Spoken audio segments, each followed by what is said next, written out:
Thank you for standing by and welcome to the Six Flags 2025 second quarter earnings conference call. All lines have been placed on mute to prevent any background noise. After the speaker's remarks, there will be a question and answer session.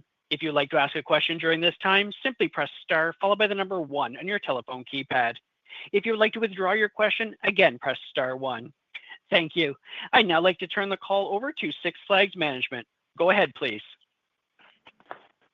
Thank you, Rob, and good morning, everyone. My name is Michael Russell, Corporate Director of Investor Relations for Six Flags.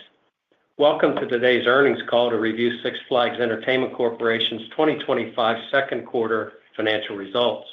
Earlier this morning, we issued two press releases, including our earnings release for the second quarter and another release announcing a leadership change. Copies of these press releases are available under the News tab of our Investor Relations website at investors.sixflags.com. Before we begin, I need to remind you that comments made during this call will include forward-looking statements within the meaning of the federal securities laws. These statements may involve risks and uncertainties that could cause actual results to differ from those described in such statements. For a more detailed discussion of these risks, you may refer to the company's filings with the SEC. In compliance with the SEC's Regulation FD, this webcast is being made available to the media and general public, as well as analysts and investors. Because the webcast is open to all constituents and prior notification has been widely and unselectively disseminated, all content on this call will be considered fully disclosed. On the call with me this morning are Six Flags Chief Executive Officer Richard Zimmerman and Chief Financial Officer Brian Witherow. With that, I'll turn the call over to Richard. Thank you, Michael, and good morning, everyone. Thanks for joining us today.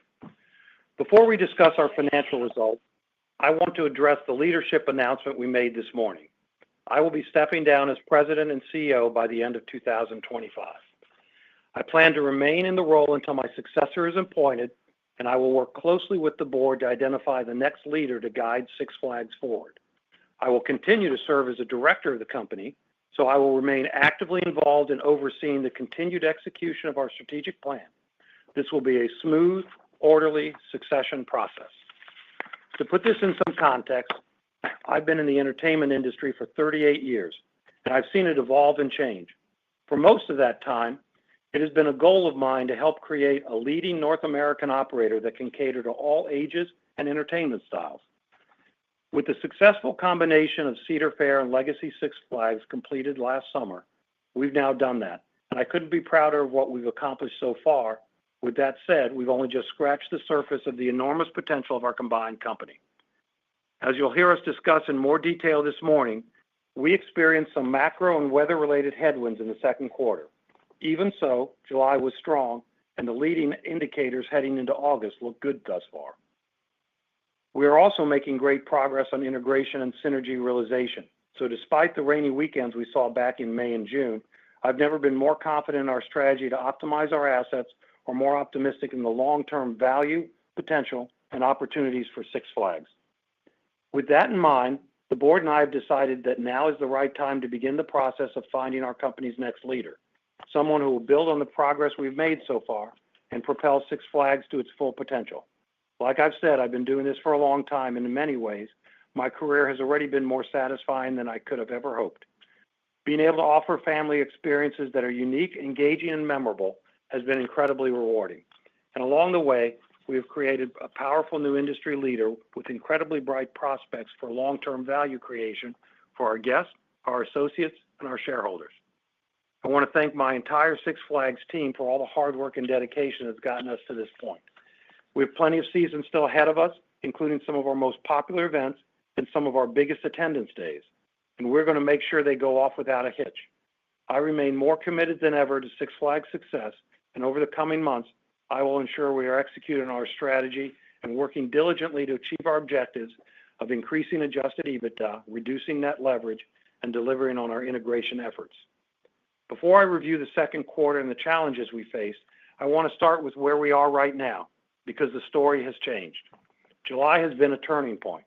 As weather has normalized and guests have a chance to experience our new rides and other attractions, we are seeing a surge in demand for our parks, while sales of season passes and memberships are climbing fast. While we know we have ground to make up from a tough May and June, these results send a clear message. When the gates are open and the product is strong, people will visit. Now on to our early season performance. While results over the first half of the year fell well below our expectation, it does not alter our goal of delivering a strong second half, nor our conviction in the long-term potential of Six Flags. Our financial results through the first 6 months of the year reflect a significant decline in attendance, driven by lower renewal rates and season sales of season passes, as well as disrupted demand for single-day visits, all largely influenced by macro factors, including extreme weather conditions coupled with economic uncertainty, and not reflective of a loss of consumer interest. As a result of these temporary macro headwinds, we believe many guests delayed park visits during the early weeks of our operating season, making fewer impulse buys, delaying purchases of season passes and memberships, and displaying a more value-conscious mindset. In our business, the impact of short-term macro-level disruptions such as weather are amplified earlier in the year, when visitation urgency is lower and there are plenty of opportunities to still visit later in the season. The second half of the year has historically been the defining period for our business. As the saying goes, we make hay when the sun shines. In 2017 and 18, and as recently as 2023, macro factors weighed on the first half performance at Legacy Cedar Fair, yet a return to normalized conditions, solid capital programs, and a heightened urgency to visit combined to drive strong rebounds in the second half of those seasons. Years like these underscore the resiliency of our model, the strength of our brands, and the importance of our ability to execute during the peak summer and fall seasons, when we generate the majority of our annual attendance, revenues, and adjusted EBITDA. We see a similar opportunity in the back half of 2025. Our job is to manage through short-term disruptions and focus on the things we can control, and that is exactly what we've done and will continue to do. To stimulate early season demand and drive season pass sales, we introduced several attractive limited duration promotional offers during the second quarter. At the same time, we pulled forward advertising dollars from the second half of the year to increase consumer awareness and combat some of the macro headwinds we saw developing. While these initiatives did not offset the combination of inclement weather and softer consumer demand in the first half, we expect they will benefit the business in the second half in the longer term. We've also added operating hours and staffing where most appropriate, making sure all of our rides, attractions, and revenue centers are fully operational and available to the guests to enjoy when they visit. At certain parks, this lifted seasonal labor and maintenance costs, which we've moved to offset with cost reductions elsewhere while maintaining the integrity of the guest experience. We will continue to look for second half expense offsets to balance out our full year spending in these areas, and we remain confident we can deliver on our full year cost reduction goals. We have also taken decisive actions to address the shortfall in this year's active pass base. The launch of our 2026 season pass program includes a reimagined pass structure that features an offer for an expanded all-park pass benefit for our top-tier pass buyers. This is intended to leverage the appeal of the all-park pass benefit and tap into the strong pent-up demand from customers who have delayed their purchases in the spring. As we get deeper into the new season pass cycle, we will offer additional enhancements as well as we roll into 2026, including regional pass options, the introductions of memberships at the Legacy Cedar Fair parks, and a comprehensive loyalty program that extends across the entire portfolio. These programmatic changes are designed to strengthen annual pass renewal rates, attract new customers, and create a more robust and consistent recurring revenue stream. While we work to improve top-line performance, cost discipline remains a top priority. A significant restructuring of our organization completed in the second quarter flattened our layers of leadership, consolidated duplicative functions, and improved the overall agility of our teams. These strategic measures will permanently reduce our full-time labor costs by more than $20 million on an annualized basis and enable us to operate more effectively as a unified company. Significant progress has also been made by our team to harmonize our technology stacks, including our ticketing platforms, ERP suite, and our safety and maintenance systems.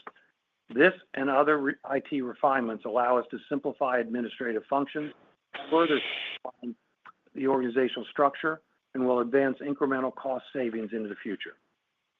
combined with additional cost savings we are uncovering through our centralized procurement and purchasing functions, these collective efforts support our goal of reducing 2025 full-year operating costs and expenses before adjusted EBITDA add-backs by 3% compared to last year's combined cost base. With that, I'll turn the call over to Brian for a more detailed review of our financial results. After his remarks, I'll return to address guidance and offer some closing thoughts. Brian? Thanks, Richard. I'll begin with the balance sheet and a recap of use of cash this quarter. In late June, we closed a $500 million fungible add-on to our term loan. We used the net proceeds to pay off $200 million of 2025 notes, while using the balance to repay a portion of our outstanding revolver borrowings. Following this transaction, we have no debt maturing until 2027, when the buyout of the non-controlling interest of our Georgia park is due in January, and $1 billion of bonds come due in April. We intend to address these maturities in the coming months before they go current next year. Despite the headwinds to start the year, our underlying business remains solid. Adjusted EBITDA for the quarter fell well below plan, and nevertheless, we have ample liquidity with no near-term covenant or cash concerns. We ended the quarter with approximately $107 million in cash and cash equivalents and total liquidity of $540 million, including cash on hand and available capacity under a revolving credit facility. During the three-month period, capital expenditures totaled $168 million, consistent with our previously disclosed expectation to spend $475 to $500 million for the full year in 2025. During the quarter, we used $122 million on cash interest payments and $10 million on cash taxes. Based on outstanding debt, including forecasted borrowings on our revolver, we expect full-year cash interest payments will total approximately $320 million. We now expect 2025 full-year cash taxes will total approximately $40 million, reflecting the impact of further tax planning efforts by our team, as well as the benefit of bonus depreciation deductions provided under new tax regulations. We are working to identify more cost efficiencies within our future capital programs and are now projecting a total CapEx spend of approximately $400 million for 2026. Cash interest payments next year are projected to total between $320 and $330 million, and cash tax payments in 2026 are projected to be in the $45 to $50 million range. Touching on leverage, accounting for our recent refinancing transaction and revolver borrowings, gross debt outstanding at the end of the second quarter was approximately $5.3 billion, and net debt to annualized second quarter adjusted EBITDA was approximately 6.2 times, which is above our target range of sub-4 times. Our priority remains reducing leverage back inside of 4 times as quickly as possible, which we remain confident can be accomplished through the combination of organic growth in the business and the selected divestiture of non-core assets. As we shared last quarter, we are actively pursuing 2 opportunities, including the monetization of excess land near Kings Dominion in Richmond, Virginia, and the sale of land at Six Flags America in Bowie, Maryland, a park we are sunsetting after the 2025 season. We are aggressively working on the steps necessary to close each transaction as quickly as possible, and we will provide further updates as things develop.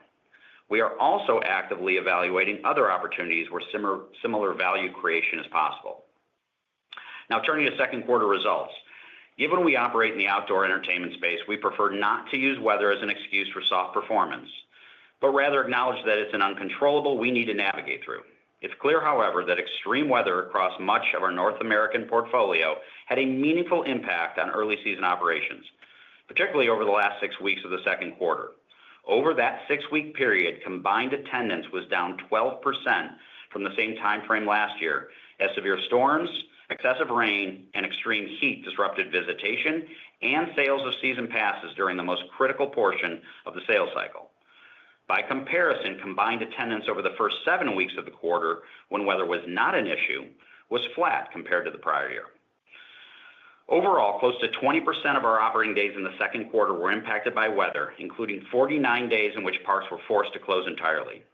By comparison, we were only forced to close parks on 12 days due to inclement weather during the second quarter of 2024. Despite the headwinds around attendance, when weather wasn't an issue, demand was solid. And when guests visited, they continued to show a desire and willingness to spend on quality items and unique experiences. This was particularly the case at some of our largest and more well-established properties.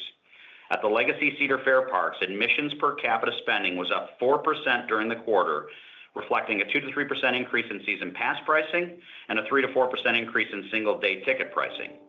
The cost-value proposition at those parks is very high, giving us clear line of sight to responsibly take pricing with demand. Meanwhile, per capita spending on in-park products at the Legacy Cedar Fair parks was up 3% in the quarter, driven by higher guest spending on food and beverage, extra charge products, and merchandise. Each of these positive trends underscores our belief that our consumer remains engaged and interested in the entertainment our parks offer. On the cost front, we continue to focus on realizing synergies across the portfolio while understanding that it's critical to reinvest in our underperforming parks to improve guest satisfaction scores and increase penetration rates over the long term. At the Legacy Cedar Fair parks, we realized a 1% reduction in operating expenses on an adjusted EBITDA basis.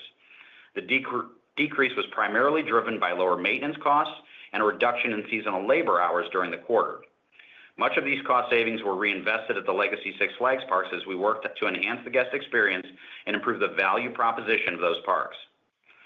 During the quarter, we incurred $11 million of non-recurring merger-related integration costs and another $28 million of adjusted EBITDA add-backs, comprised primarily of $24 million of severance payments related to our recent org restructuring initiative and $4 million of public liability settlements. Outside of these costs, cash operating expenses in the period were driven higher by two primary factors. First, a shift of approximately $19 million in advertising originally budgeted for the second half of the year. As Richard noted, this was a real-time strategic decision made to combat attendance pressures we were seeing and to stimulate demand for season passes and single-day tickets heading into the peak summer season. And second, a pull forward into the second quarter of approximately $6 million of pre-opening maintenance investments at several of our under-penetrated parks, a strategic initiative to ensure rides were licensed and ready to operate on opening day. These decisions resulted in an estimated expense timing difference in the quarter of approximately $25 million, which we would expect to fully reverse over the balance of the year. While we pulled forward spending on maintenance and marketing and reinvested cost savings, we still expect to reduce our full-year operating costs and expenses, excluding adjusted EBITDA add-backs, by 3%. Our cost-saving efforts are always aligned with our business, which is back-half weighted, meaning the opportunities for reducing costs are the greatest and least disruptive to the business during the third and fourth quarters. Before I turn things back over to Richard, let me provide some more color around our recent performance trends and our updated outlook for the full year. Over the past 4 weeks, attendance is up more than 300,000 visits, or 4%, over the same 4-week period last year, and demand trends are accelerating. We are particularly pleased with the improved results considering the ongoing attendance headwind that a smaller active pass base represents. For the full 5 weeks of July, attendance was up 1%, and preliminary net revenues were down approximately 3%, reflecting the pressure on guest spending due to attendance mix and the impact of recent promotional offerings in the market. At the Legacy company level, attendance in July at our Cedar Fair parks was up 3%, or more than 180,000 visits, and preliminary revenues were up 2%, or approximately 7%, or $7 million, demonstrating the strong consumer appeal of our more established properties.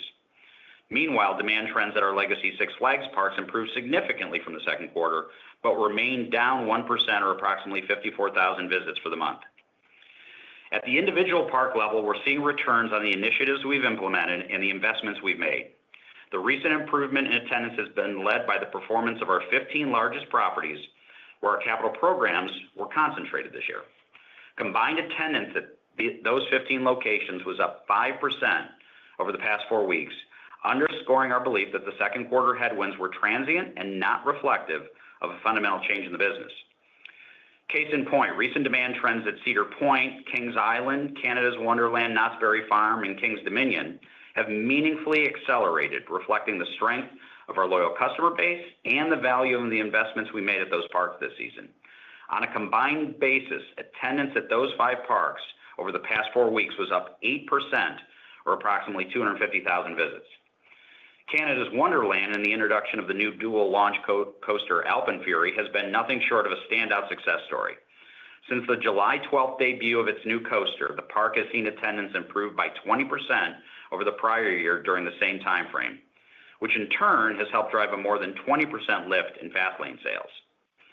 Moreover, since the ride's opening, there has been a surge in season pass sales, up more than 100,000 units in the weeks following the coaster's debut. We are seeing similar success at the legacy Six Flags parks where we concentrated our efforts and our capital investments in 2025, including Magic Mountain, Fiesta Texas, Six Flags Great America, and Six Flags Over Georgia. Attendance at those four parks was up approximately 76,000 visits, or 6% over the last 4 weeks of July. In addition to the green shoots we are seeing emerge from this year's capital program, our 2026 season pass program is off to an outstanding start across the system. We launched the program several weeks earlier this year to take advantage of anticipated pent-up market demand. Since the end of the second quarter, we've seen increased season pass sales of 700,000 units, reducing our second quarter deficit by more than half in only 1 month. The strong start represents the first step in building a solid foundation for the 2026 season and provides meaningful momentum for the remainder of the 2025 season. Now let me address our updated guidance. Through the first 7 months of the year, we've seen both the impact of a very challenging first half and the encouraging rebound that began in July. Taking this into account, along with our outlook for the balance of the year, we are revising our full year 2025 adjusted EBITDA guidance to a range of $860 to $910 million from the prior range of $1.08 to $1.12 billion. This revision reflects the impacts of the extraordinary weather disruptions earlier in the year, a smaller active pass base heading into the second half, and a consumer who appears more value conscious than a year ago. It also reflects the strong response we've seen in July and that weather conditions over the balance of the year are comparable to the prior year and that current macroeconomic conditions maintain.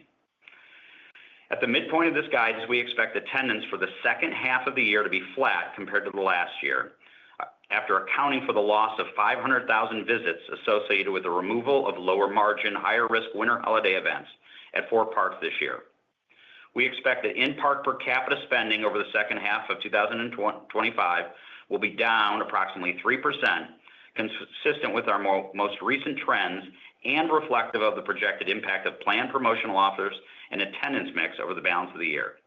And lastly, the midpoint reflects the expected reduction of second half operating costs and expenses, excluding adjusted EBITDA add-backs, by approximately $90 million compared with the second half of 2024. Achieving our back half cost reduction goal of $90 million will bring full year costs and expenses down 3% compared to last year's full year combined spend for the legacy companies. As we noted in this morning's release, approximately 1/3 of these savings reflect costs that were shifted in the first half of the year, and approximately 2/3 representing permanent cost savings. On an annualized run rate basis, the second half permanent cost savings bring our total merger-related cost synergies at the end of 2025 to approximately $120 million when compared with the cost synergies we achieved in 2024. With that, I'd like to turn the call back over to Richard. Thanks, Brian. While we are disappointed by the need to lower full-year adjusted EBITDA guidance, we believe it is a prudent and realistic measure given uncertain market dynamics and a slower first half than we expected at the outset of 2025. Importantly, we would anticipate much stronger second half results with normalized weather conditions, improved demand trends, a positive response to our 2025 capital program, and disciplined expense control. We are mindful of our company's leverage and remain committed to paying down debt as quickly as possible. As Brian noted, we are evaluating an opportunity to monetize non-core assets, which could significantly accelerate deleveraging. The near-term headwinds we faced in the first half of 2025 were ill-timed, just as we were coming off an outstanding fourth quarter and hitting our stride as a combined company. But exogenous factors do not change the long-term trajectory or the outlook for Six Flags. We've already seen demand return as weather has improved and believe the strategic actions we are taking will result in the performance we are targeting for the second half of 2025, as well as set us up for a breakthrough 2026 season. As we move through the second half of the year, we are focused on executing the opportunities over which we have control, building upon the momentum we've seen in July, and delivering the kind of guest experiences that drive loyalty and sustained growth. A key part of this work is our systems integration project, which is on track to deliver a new ticketing platform, a fully re-engineered in-park mobile app, and a more interactive e-commerce site, all scheduled to launch in November. To close, let me bring everyone back to the bigger picture. We are building a better business with a more stable cost structure, an expanded suite of products, and an unrelenting drive to create unforgettable moments for every guest who visits our parks. Our strategy is clear. Invest in value-enhancing profitable growth, rapidly reduce leverage, and create value for our guests, our associates, and our shareholders. Let me leave you with this. Our company is strong, our strategy is sound, and the opportunities are real. We will continue to manage this business with discipline, with an eye on the long term, knowing that along the way there will always be difficult cycles, unanticipated surprises, and unexpected volatility. What matters, however, is that we continue to stay focused on our guests, execute with excellence, invest where we see durable returns. Rob, that concludes our prepared remarks. Please open the line for questions. Thank you. We will now begin the question and answer session. If you would like to ask a question, please press star one in your telephone keypad to raise your hand and join the queue. If you would like to withdraw your question, simply press star one again. We ask that you please limit yourself to one question and one follow-up. Your first question comes from the line of Steve Wieczynski from Stifel. Your line is open. Yeah, hey guys.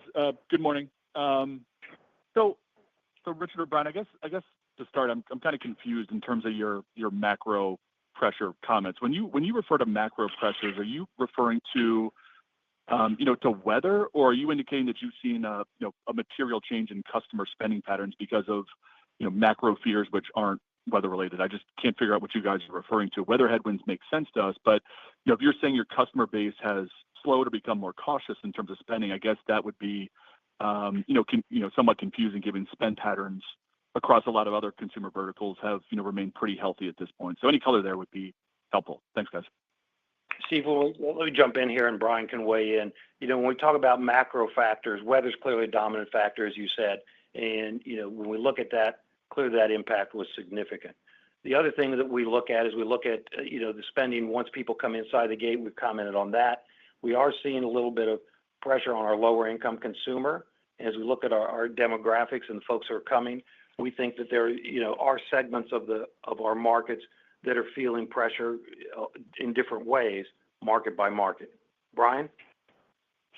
Yeah, the only thing I would add, Steve, is as Richard noted, we're watching closely the difference between the lower end consumer and the higher end consumer. As you noted, Steve, we haven't seen a significant pullback in customer behavior at the parks. When they're there, they're spending, particularly at our more established and largest properties. What we did see in the first half is something I think we've talked about previously, which is the urgency around visitation in the front half of the year is much lower than it is as we get deeper into the year. So I think one of those macro trends, not necessarily a change in consumer mindset, consumer behavior, but maybe more in consumer mindset, in the comment that the value proposition needs to be really high. And so we're focused on that lower end consumer and monitoring where that moves, but we're not seeing significant change in our guest behavior once they're at the parks.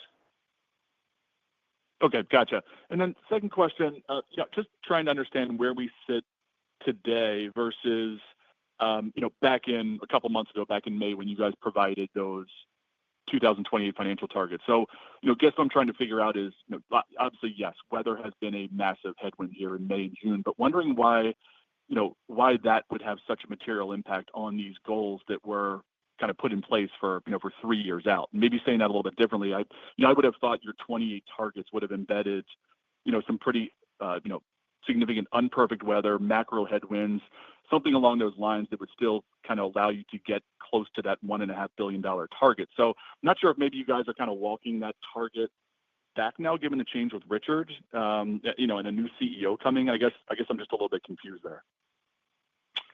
Steve, as we noted in our prepared remarks, we believe the challenges we faced in the first half of the year are largely transient and not reflective of fundamental change in the consumer that would disrupt, as you said, the long-term potential of the business. With that said, we're going to reassess our long-term guidance after the season is closed and following the release of our full year 2025 financial results. When I look at the recovery we've seen, let me go back to what we've seen in July. 1% for the 5-week up in attendance, 4% on the 4 weeks. More recently, in the last 2 weeks of the month, up 8%.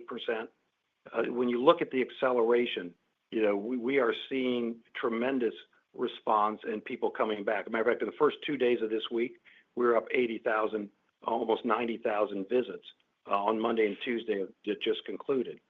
So as we think about the long-term potential, we still believe that the strategies we're laying in place will drive it and let us get to that long-term potential. But we do want to make sure that we take a look at how the second half unfolds. What I've said to the team, and I want to be very clear, while I'm the CEO, we're going to focus on finishing 25 strong and building the strongest possible momentum for 26. And I think that'll give us an ability to really focus on those long-term targets and address those once we get to the end of the year and into the first part of next year. Okay, gotcha. Thanks, Richard. Thanks, Brian. Appreciate it. Thanks, Steve. Your next question comes from the line of Arpine Kocharyan from UBS. Your line is open. Hi, good morning. Thanks for taking my question. So you mentioned accelerating divestitures. Could you give a broader sense of what you're looking at and the timing of those divestitures, fully understanding that some of that is more tied to sort of the transaction markets? But sitting here today, how would you size that opportunity beyond what we already know, and what could that mean for deleveraging targets that you have medium term? Thank you. And I have a quick follow-up. Yeah, I'll jump in, and again, Brian can weigh in. As we look at the portfolio, we're clearly taking a strategic look at it, working closely with our board. And we'll have more to share as we go through that. We're trying to execute very quickly on the 2 non-core asset sales that we talked about and have a process underway for each of those. We're also engaged in evaluating the rest of what we think is potential given market conditions and how quickly we can move to potentially divest other things that we would consider non-core. Brian? Yeah, I guess I would just, Arpine, I would just add, with the lion's share of our EBITDA, 90+% of the EBITDA coming from our largest 15 or 16 locations, we've said all along our priority when it comes to thinking about optimizing the portfolio lies in several core objectives. One is narrowing management's focus, reducing risk, and simplifying our capital needs to those most key and strategic assets. Deleveraging will be a benefit of that, but those remain the priorities when it comes to our focus on optimizing the portfolio. Okay, thank you. And then a quick clarification question. You highlighted acceleration in cost saves for the back half of about $90 million from what I think was closer to $70 million before today. But then there is about $25 million of pull forward of costs that moved from the back half to Q2. So what's sort of the upside to actual synergies outside of that pull forward of costs? I'm trying to understand a little bit better. On a full year basis, what's the upside today versus what you were looking at what you were looking at in terms of cost synergies? Thank you. Yeah, coming into the year, I'll remind you, Arpine, we realized between the 2 combined companies, close to $55 million of synergies in 2024. As we roll into 25, our goal was to finish realizing the original $120 million target. And so we had set an objective of $65+ million of synergies for this year. The $90 million target for the second half of this year, if you look at what we would consider the permanent cost savings, as I said, of the $90 million second half reduction, close to 2/3 of that is permanent cost savings. When we annualize on a run rate, a few of those items like the full-time headcount reductions as one example, we get close to that $65+ million of permanent cost synergies in 2025, getting us to that full $120 million. We will continue to look for more cost savings, and there are additional synergies as we roll into 2026. We'll provide more of an outlook on that as we get to the end of this year and we focus on next year. But for this year, we'll have checked the box on realizing the $120 million of original merger-related cost synergies once we execute on the second half objectives and targets. Thank you. That's helpful. Thanks. Your next question comes from the line of James Hardiman from Citi. Your line is open. Hey, good morning.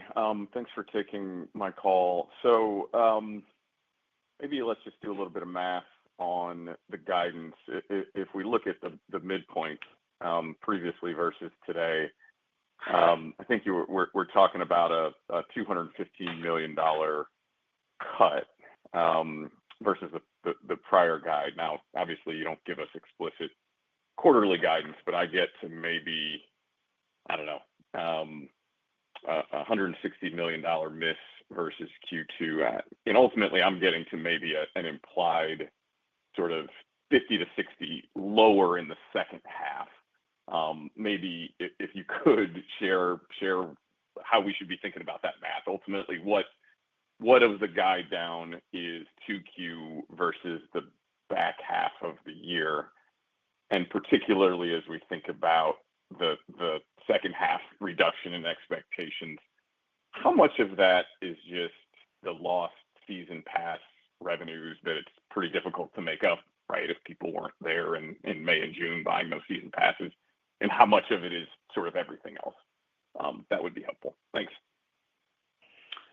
Yeah, James, it's Brian. I'll try it this way, and you can tell me if I answer it, or we can go down another path. I mean, when we came into this year, and the midpoint of our guidance range of $1.1 billion was largely tied to volume, right? Attendance growth of close to 3+%. A big chunk of that was through the expectation and the goal of driving a significant increase in that active pass base. As you noted, and as we said in our prepared remarks, that has not happened in the first half of the year. Things were significantly disrupted. We lost a significant amount of passes, more than 300,000 season pass sales down in the months of May and June. Again, all sort of tied back to the weather disruptions that we spoke about. So that is the biggest and most significant headwind that we've seen.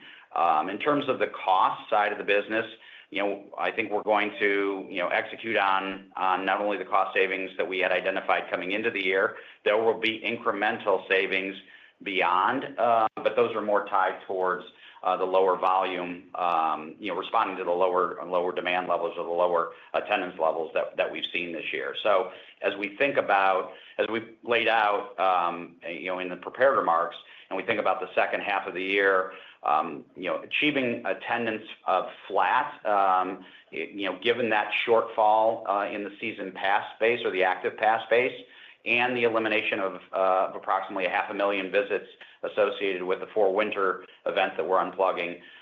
That's reflecting growth of 1% to 2% in the balance of the business. Again, in spite of a season pass base or an active pass base that is still down on a year-over-year basis. That is helpful. And then maybe a question about costs. We talked about the fact that you really leaned into advertising spend, and I guess maintenance spend is going to be a little bit different than that. But maybe walk us through the timing of that spending. Obviously, if it's raining and cold, advertising might not really move the needle. So I'm guessing that this was more once weather got a little bit better that you sort of leaned into that.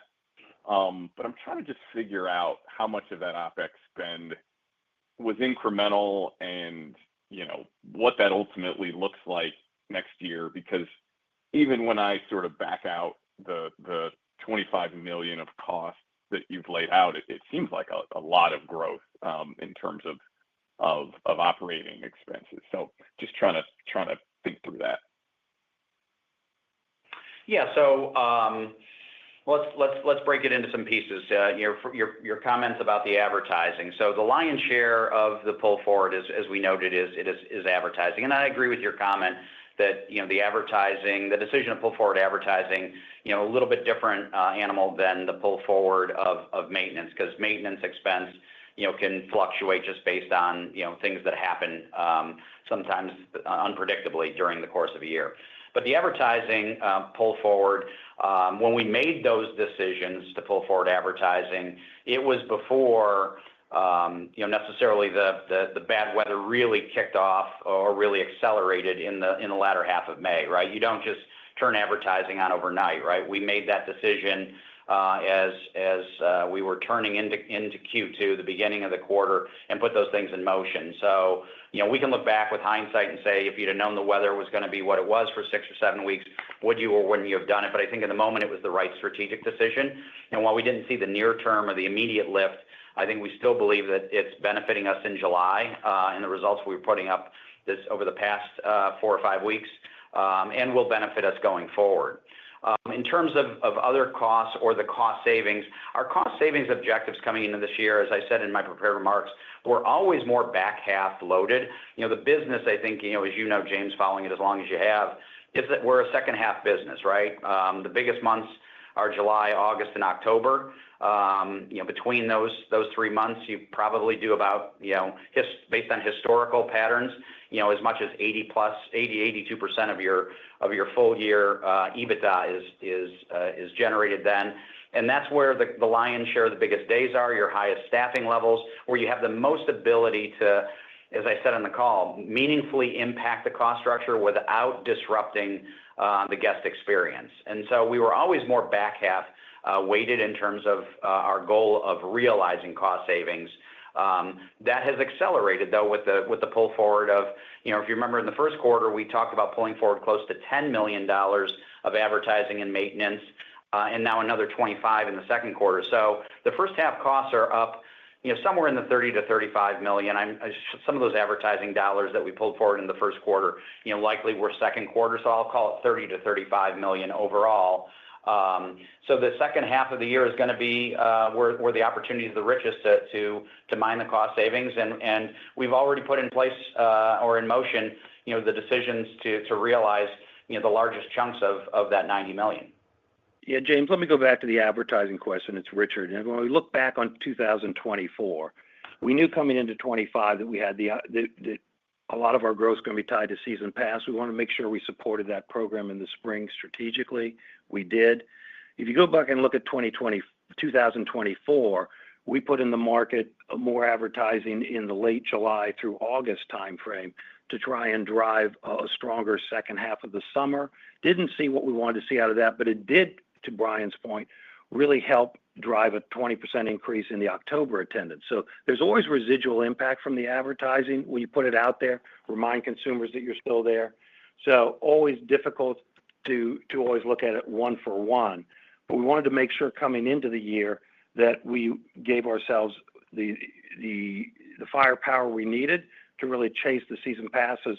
Now, what we're seeing now is that there may be some residual impact from what we put in the market because we were off to a really strong start to the 2026 season, which will also help underpin our second half performance. So we're pleased with that, but we've got a long ways to go. That's helpful. Thanks, guys. Thanks, James.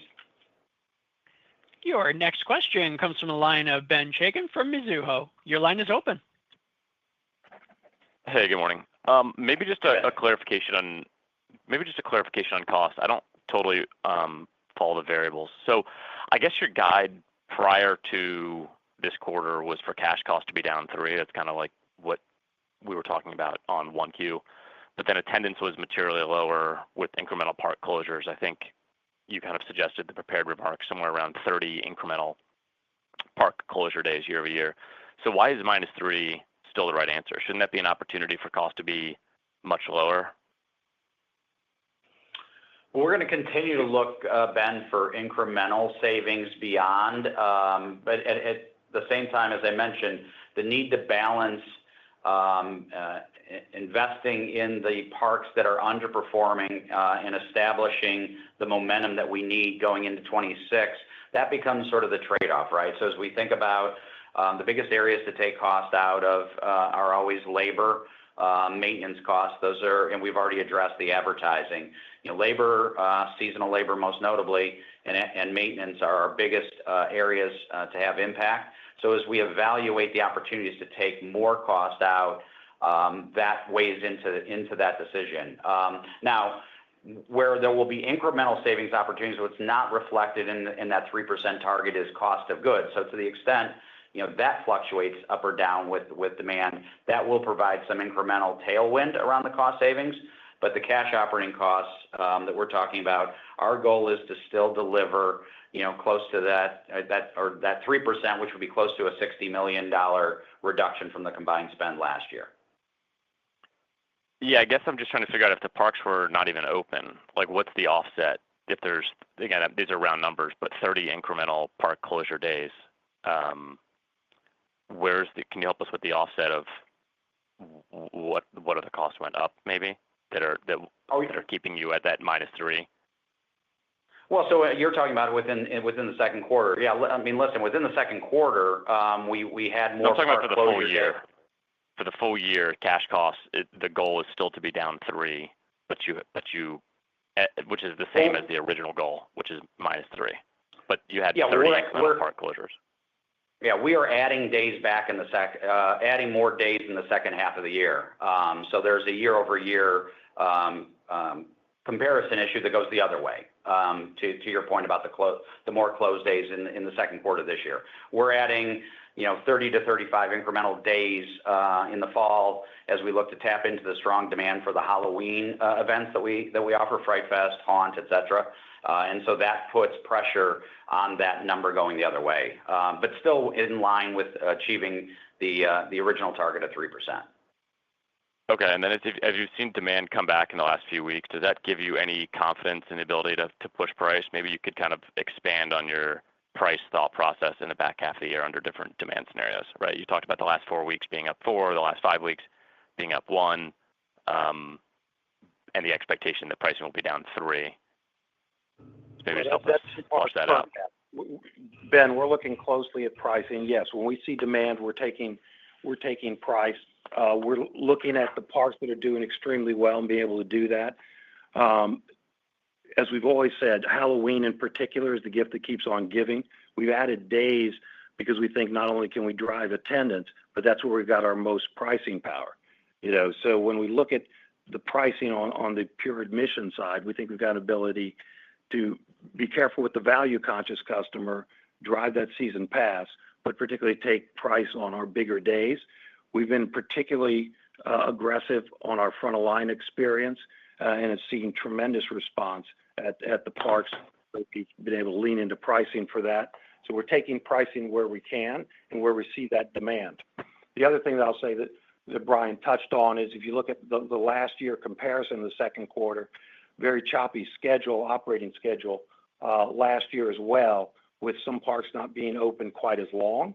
And we've extended, as I said in my prepared remarks, we've added some incremental operating hours to the parks to get longer length of stay and give the guest a little more value when you compare that year over year. Thanks. Thanks, Ben. Your next question comes from the line of Ian Zaffino from Oppenheimer. Your line is open. Hi, great. Thank you very much. Wanted to just drill a little bit into the in-park spend, and I guess the decline you're talking about of 4%. What is basically driving that? I know you talked about some promotions, but then you kind of said the customer was okay. So why do we need the promotions at this point? Is that just for the low end?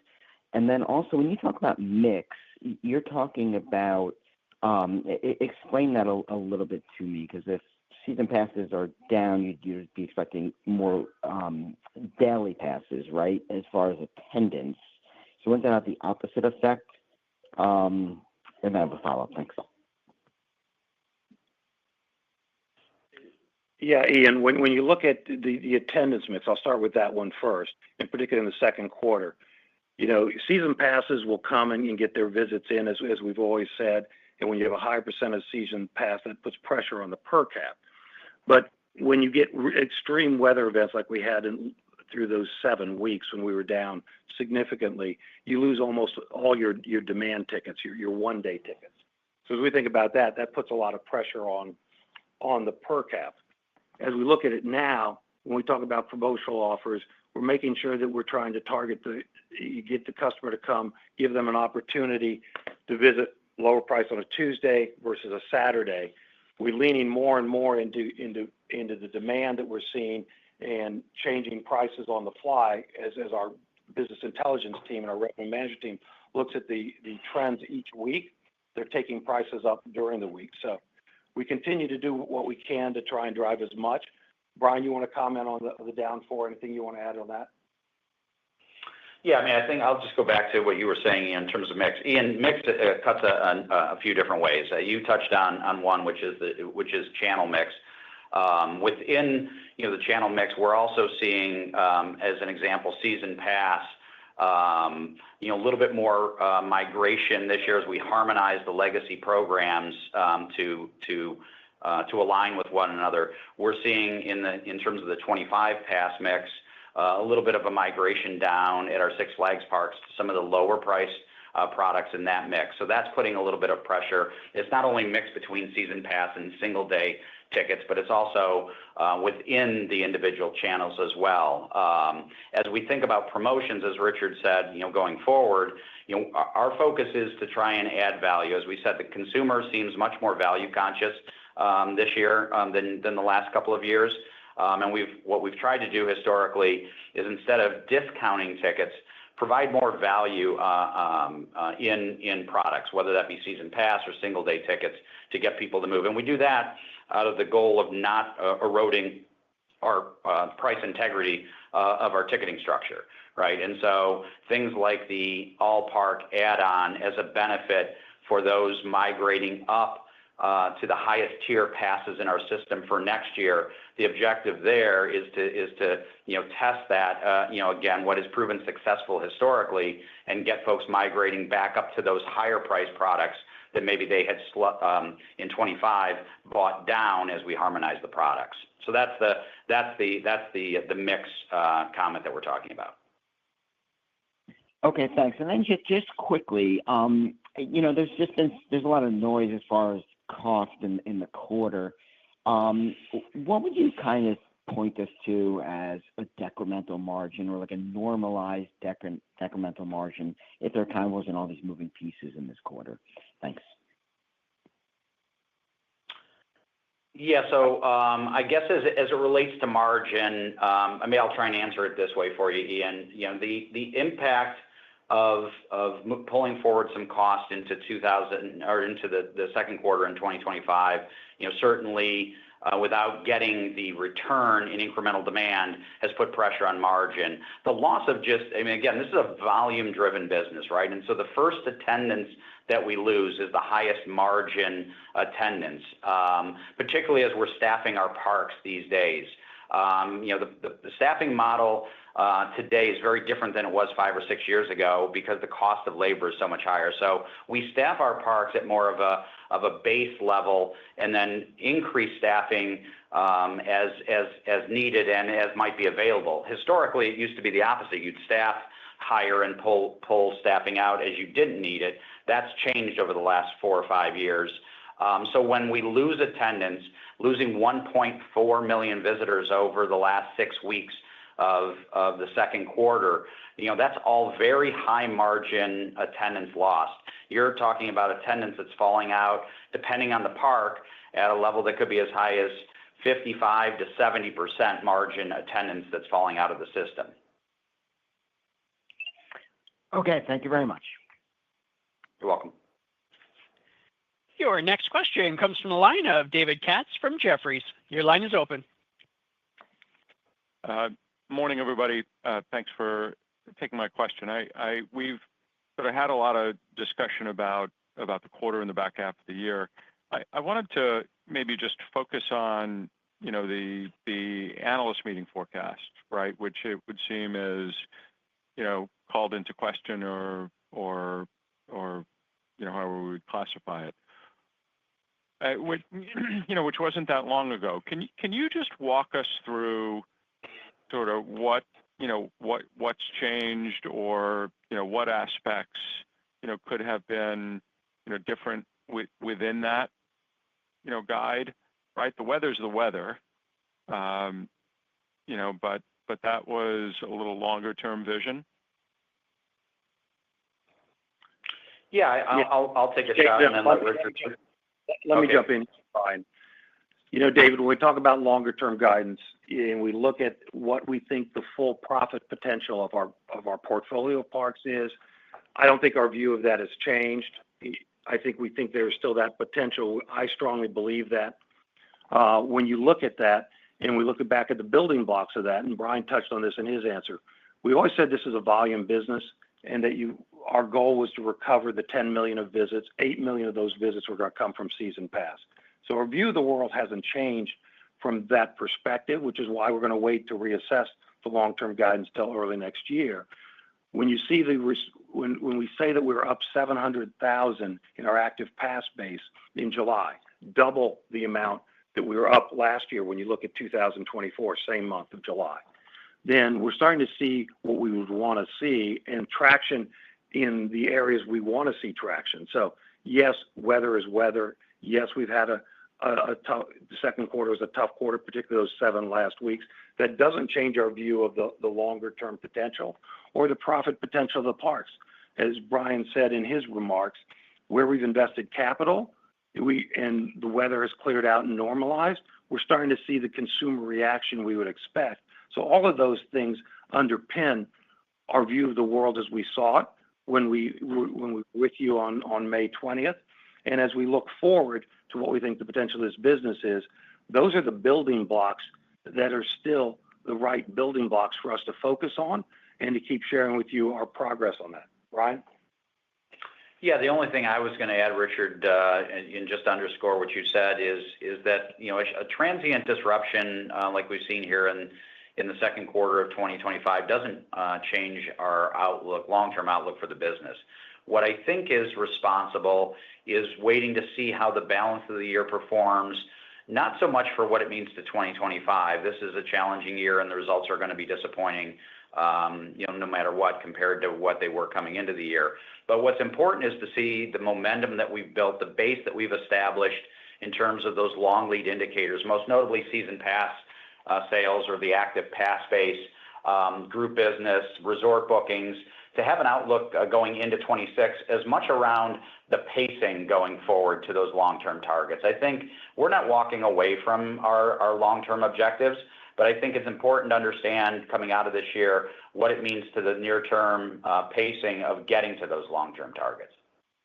I think that's fair. And just to follow up, is it also fair that we should think about much of what's occurred within the 6 legacy parks more so than the Cedar Fair legacy parks? The implication being, that those have maybe turned out to be a bit of a different animal than what was expected. Is that something we should take away here too? No, I wouldn't say that. What I would say is I think we've talked about underpenetrated parks on both sides of the legacy portfolios. We've commented on the parks that performed well on both sides. We're happy to see 6% on the legacy Six Flags, 8% on the legacy Cedar. But there's also other parks, Dorney Park a year after Coaster. You don't expect them to maintain their attendance level. That's the way we invest. You've got other parks that are underpenetrated with opportunity on both sides of the portfolio. So in any given year, you try and really optimize where you're driving the demand while you're managing where you're not investing and make sure you're being really disciplined on delivering on free cash flow and doing other things at those other parks. The other thing that I'll say is we've strategically, we talked about this on Investor Day as well, really invested a lot into food and beverage and continue to get great feedback from the guests on both sides of the portfolio with all the things that we've done on food and beverage and how we've reconfigured that program and are continuing to reconfigure it. So that both drives revenue, but it also drives higher guest satisfaction. And as we've always said, when we get higher guest satisfaction, we see repeat visitation from season passes. We also get higher renewal rates, which is one of the things we're really focused on, making sure we start to see convergence and increasing on the renewal rates of season passes on both sides of the portfolio. So I do think there's opportunity on both. We see that this year with the strong performance out of Canada and out of Cedar Point and a few other places. So when you look at where the opportunities are, I don't think they're specific to either side of the portfolio. But obviously, we want to go get, as we said, those 10 million visits back over the next few years. Understood. Thank you very much. Your next question comes from the line of Lizzie Dove from Goldman Sachs. Your line is open. Hi there. Thanks so much for taking the question. I just wanted to ask on the CapEx side of things. Firstly, just to clarify, I think you said $400 million. Just want to check if that was, I think it was 26 or whether it was 25. And then how you think about that, because you mentioned, when you do add new rides into the parks, like you mentioned with Canada's Wonderland, you do see attendance grow. But of course, there's, cash considerations and leverage considerations. And so with pulling back on that CapEx, how do you kind of balance that and think about, the attendance opportunity as a result? Good question, Lizzie. Thanks for the question. When we think about making sure we've got what we need from a marketable capital perspective, you want to get full benefit out of the strong program we put in this year. We don't think we've gotten full benefit. We think we can lean on that a little bit next year as well. For instance, Canada's having a great month of July, but they only open their coaster on July 12th. And typically on the bigger products, we see a little bit of carryover into the following year. So when we think about that calendar year, $400 million, that'll be the spending on 2 or 3 programs, certainly on 26, also a little bit of 27. We've already spent on 26 because we've signed contracts and done things like that. We're going to continue to invest in food and beverage. We've got a lineup of some really impactful products, but we're coming off a year where we really didn't get as much traction as we wanted, in part because of the ill-timed weather. And we think we can lean into getting benefit of some of what we added this year and next year, while continuing to invest in the amenities in the park, while continuing to invest in food and beverage and other things that will drive our demand. Brian, anything you want to add? No, I just clarify to your question at the beginning, Lizzie. The CapEx spend for this year is still in the $475 to $500 million range, and we'll continue to update that as we get closer to year end. Next year's is the 2026. Got it. And then just to kind of follow up on David's question a little bit on the Legacy 6 parks, the attendance decline was somewhat similar at Legacy 6 and Legacy Cedar, but, the EBITDA result or the pressure was a lot worse at Legacy 6. I think the margins are about 16%. And so I'm curious just how you think about reinvestment needs in those parks and how kind of quickly those kind of initiatives can kind of come through over the next few years. Yeah, as we look at Lizzie, good question. When I think back to where we successfully revived underpenetrated parks, certainly that I've been involved with, we've talked at length about the Knott's example, the Carowinds example. It's as much about consistent investment in things that the guests see and touch, the amenities, the food and beverage, the other things we've referenced, along with making sure when you put something in that it really drives demand. So we try and balance that in every year, but in particularly on the underpenetrated parks and some Legacy 6, couple in the Legacy Cedar, consistent investment in the amenities, touching a section of the park, letting the guests know that you're taking care of and you're giving them more value. We see that over time, that's as important as the level of investment.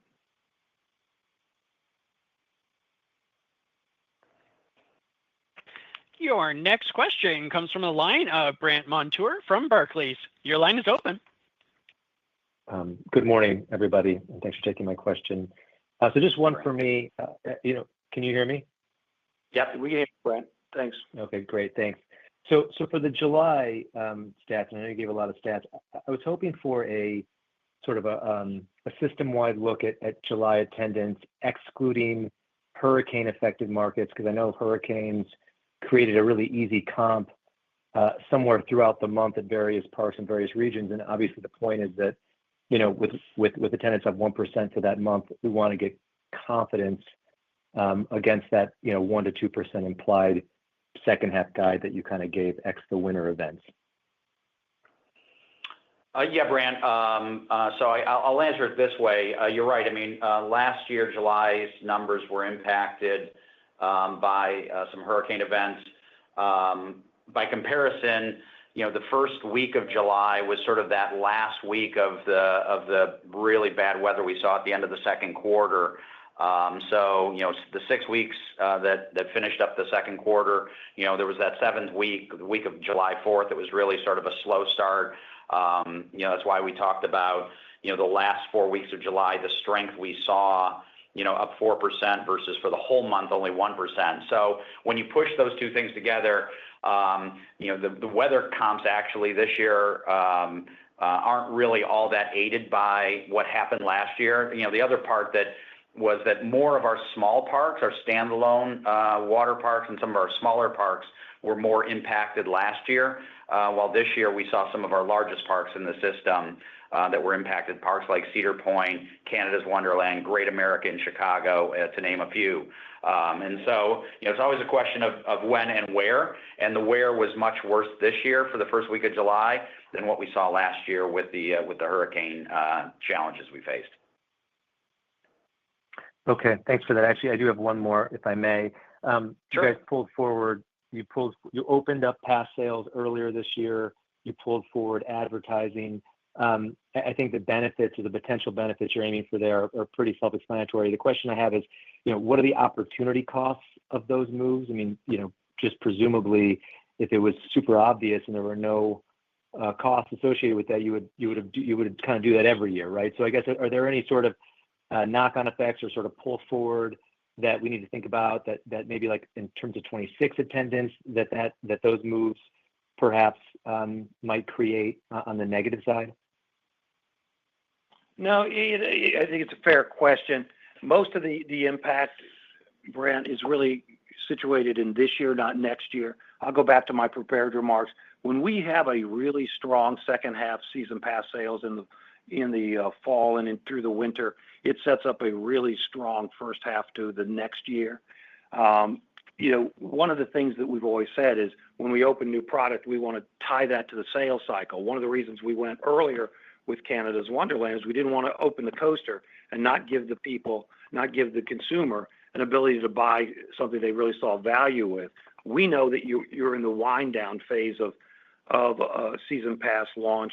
When you get to July, you're about to launch the new one. Our customers are trained to know that. So I think the knock-on effects could be a little bit pass instead of a single day ticket. We like that. That's a trade we'll take every day. Go back to our Investor Day presentation.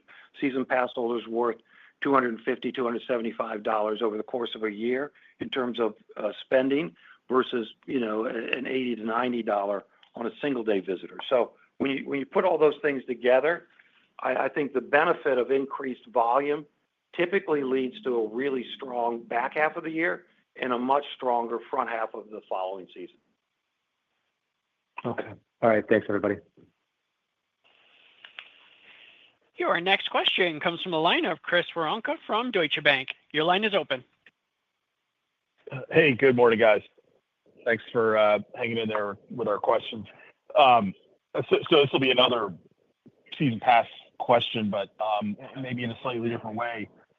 I think you guys have said in the past, you're getting something like 20 or 25% of your visits from passes, and knowing that you can't predict the weather, you're somewhat similar to the ski industry, right? And I think there's at least one ski company out there that is consistently saying they're now getting 70% of their lift ticket revenue from pass sales. And I'm curious as whether you guys have done the math, and if they had to take a pricing cut initially to get there, or they launched the big pass. Have you guys done the math on whether something like that works for you? Is there a consideration to creating some kind of epic pass, longer pass, and maybe getting more commitment up front? albeit at a lower price.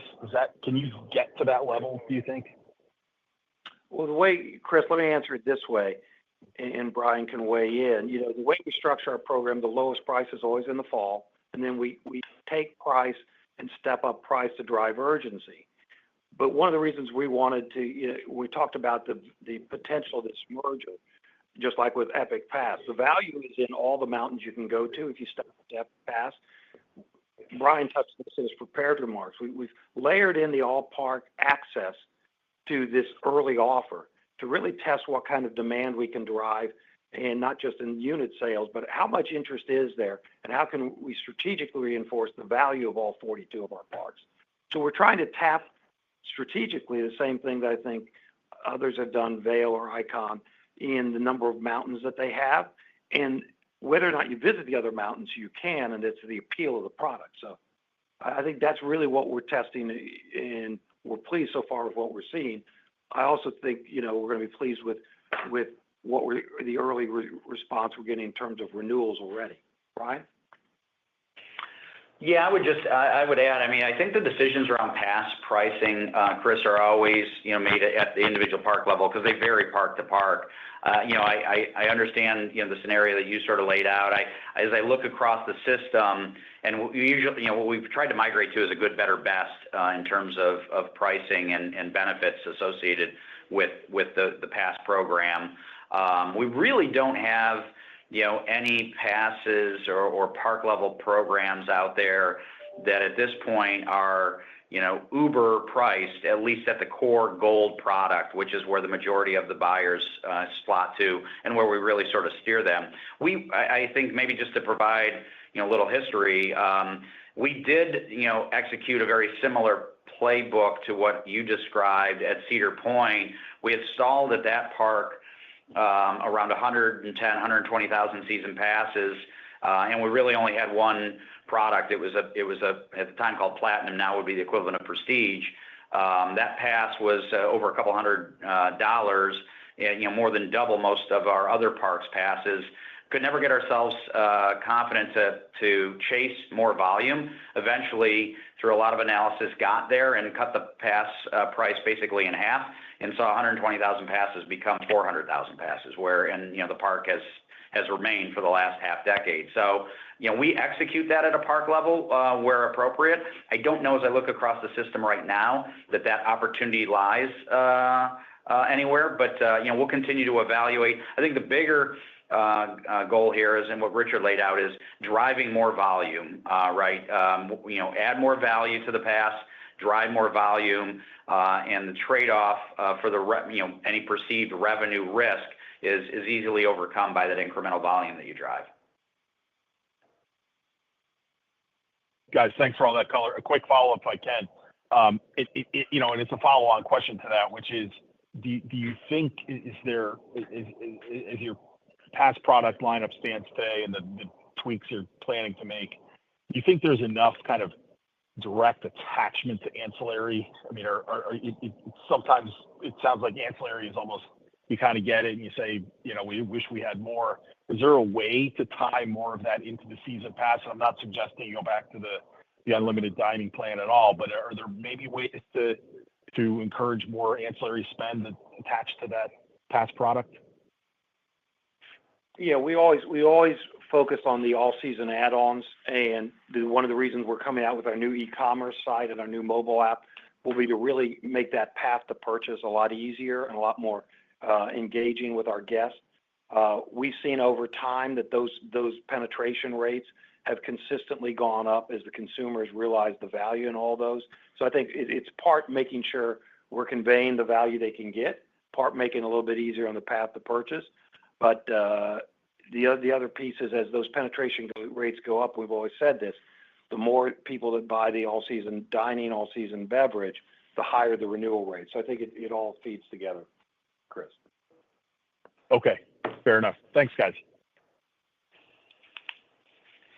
Your final question today comes from the line of Thomas Yeh from Morgan Stanley. Your line is open. Thanks for squeezing me in. Just to clarify on the 2026 pass cycle, on an apples-to-apples gold or prestige basis, is the initial pricing you're launching with starting at a lower level versus last year? And how much of that is promotional versus a reaction to the incremental pressure that you flagged on the low-end consumer? Yeah, Thomas, in terms of pricing, again, going to vary a little bit park to park. In general, and what you're comparing to, right? Are you comparing to where we let off? In which case, as Richard noted, fall is always much lower than where the previous season is letting off with its peak summer pricing. So from that perspective, if you're comparing there, you're going to see all the parks down. But if you're comparing back to last fall, for the parks where the comparison is easy and it's a little bit more challenging as we weren't necessarily fully harmonized on some of our Six Flags parks last year to the program we're offering now, I would say on the Cedar side, the price is flat to up. On the Six side, it's going to vary a little bit across the good, better, best menu. But I would say at the Gold and Prestige, more of the incentive, if you want to call it incentive, is in the value add, not in a price reduction. Okay, understood. And then maybe I could just follow up on the second half guidance for attendance, assuming a normalized weather environment. Obviously, a crapshoot to predict weather, but is a normalized comparison against last year? I believe October was a great weather month for you.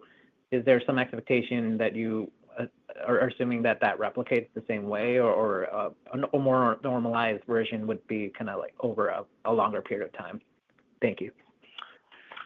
Yeah, I think as it relates to weather, you're exactly right. We're not, while we spend an unending amount of time focused on it, it's not something that we're experts in or can predict with 100% accuracy. And so, as we think about, the comparison or weather over the balance of this year, it's more so, Thomas, to last year on a comparable basis, meaning, last year we had some good weather. As you noted in October, we had some challenging weather, particularly the last, 7 to 10 days of September, and a little bit as we got deeper into the fourth quarter. We would expect that there's going to be good and bad this year. It's not that we're looking for ideal or we're expecting, the 5 weeks of October last year to replicate itself exactly this year. Helping to offset it, as I mentioned earlier on the call, we're adding some days and even in the process of reviewing the opportunity for more days here or there if demand levels warrant it. And so, that provides us a little bit of insurance to the downside if weather were to be markedly worse during a key week or weekend than it was last year. Appreciate the color. Thank you. You're welcome. And that concludes our question and answer session. I will now turn the call back over to Richard Zimmerman for closing remarks. Thanks, everybody, for joining us on today's call. For those of you who are unable to visit Cedar Point during our Investor Day, we hope you'll have a chance to visit one of our parks in your area before the end of the 25 season. Excited for you to see many of the improvements we've made since the completion of the merger. On our next earnings call in early November, we'll update you on our performance of our parks during the busy Halloween season, which should produce, once again, some of our biggest days of the year. Meantime, we'll keep you posted on other developments as things develop. Michael? Thanks, Richard. Please feel free to contact our IR department at 419-627-2233. As Richard mentioned, our next earnings call will be in November after the release of our 2025 third quarter results. Rob, that concludes today's call. Thanks, everyone. Thank you, everyone, for your participation. You may now disconnect.